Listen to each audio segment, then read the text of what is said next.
Tendo assistido então um vídeo sobre como é que funciona o rim nesse meu esquema maravilhoso, vocês estão vendo aí na tela, agora eu quero falar de alguns remédios. Eu tô até com a minha colinha aqui para não esquecer de nenhum remédio para falar com vocês.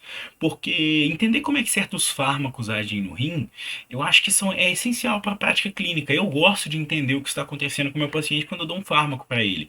Porque falar que furosemida faz o paciente fazer xixi, poxa, até a Anne sabe disso, né? Não, ele. Isso mesmo. Mas entender por que que isso acontece, eu acredito ser muito legal. Então, eu queria falar com vocês primeiramente de inibidores da enzima conversora de angiotensina ou bloqueadores receptores de angiotensina, os famosos IECAs ou BRAs, o enalapril, o captopril, a losartana, a valsartana, esses remédios. Por que que a gente fala que essas drogas são nefroprotetoras?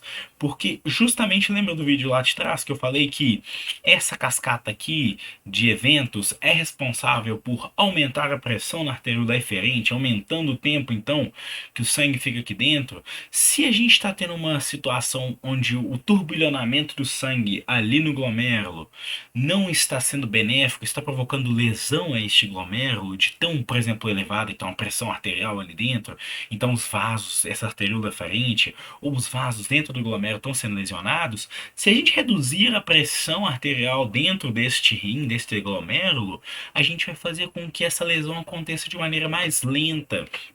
Por isso a gente fala que são drogas nefroprotetoras. Então, os inibidores da enzima conversora de angiotensina vão agir aqui, ó, impedindo a formação, a conversão da angiotensina 1 em angiotensina 2. Então a gente vai diminuir a quantidade de angiotensina 2 circulante, a gente vai ter menos deste efeito aqui, além de menos do efeito da própria aldosterona. Mesma coisa do BRA. O BRA, a única diferença é que ele não vai agir aqui, ó, na enzima. O BRA vai agir aqui, ó, no receptor que tem aqui no vaso, então ele não vai deixar a angiotensina se ligar aqui. Se a angiotensina mesmo existindo não funciona, que pena, né? Entendemos então como funciona os IECAs e os BRAs. Agora quero falar dos e SGLT2, os inibidores desse cotransportador de glicose, né? Lembra que eu falei que lá no túbulo a gente tem a função de recaptar a glicose? Agora imagina se a gente impede então essa glicose de ser recaptada. A gente fala para esse cotransportador dessa galera que trabalha e fala assim: opa, vocês estão de férias, fiquem tranquilos, vocês não precisam trabalhar. Então a glicose passa a ser menos recaptada. Por isso que ele é um fármaco que a gente utiliza para pacientes diabéticos, né? A dapaglifosina, a empaglifosina. São fármacos que impedem a recaptação do açúcar no rim. Então, eles vão promover o efeito colateral clássico deles é a glicosúria, né? E se tem muita glicose na urina, isso aumenta a chance de ter, por exemplo, uma contaminação bacteriana, né? Uma infecção no trato urinário, porque tem mais comidinha para bactéria. Então, assim agem os GLD-2. Por isso são fármacos tão bons, porque eles vão impedir então que a glicemia se aumente, porque eles vão impedir, eles vão realmente promover a excreção maior de glicose. E agora vamos falar da parte boa, né? E os diuréticos, João? Me explica os diuréticos. Perfeito, eu quero falar de dois diuréticos com vocês aqui hoje. Porque são os dois mais utilizados na prática clínica e conforme se houver demanda a gente faz vídeo dos outros diuréticos, né? Primeiro vamos falar dos diuréticos de alça. Onde será que vão agir os diuréticos de alça, né?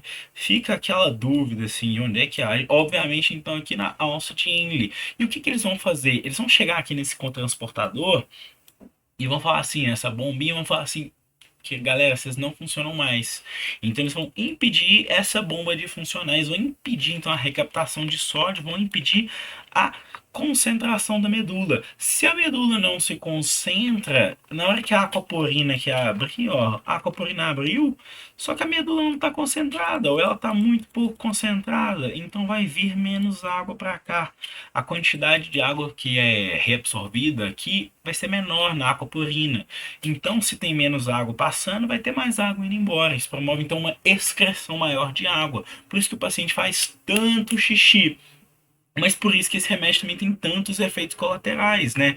Porque se a gente está inibindo a perda, a recaptação de água, então o paciente pode ter uma hipovolemia, além de ele ter todas as consequências disso, né? Um paciente hipovolêmico vai liberar mais aldosterona, vai ativar mais aquele sistema que eu falei ali atrás, vai ter uma série de efeitos colaterais que a gente pode falar depois sobre as intoxicações, mas agora vamos só entender como é que eles funcionam. Mas basicamente, então, os pacientes hipovolêmicos aumenta a cascata aqui de angiotensina 2, aumenta a aldosterona, então ele vai perder demais essas substâncias aqui, conforme a gente já tinha falado.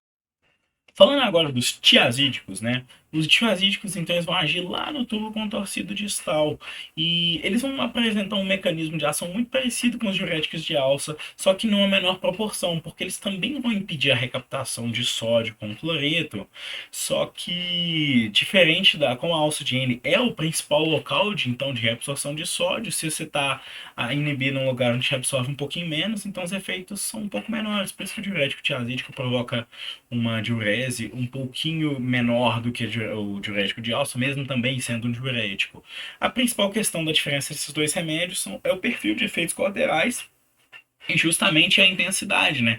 Não faz sentido você usar um diurético de alça num paciente que está bem. Você não precisa provocar uma hipotensão nesse paciente.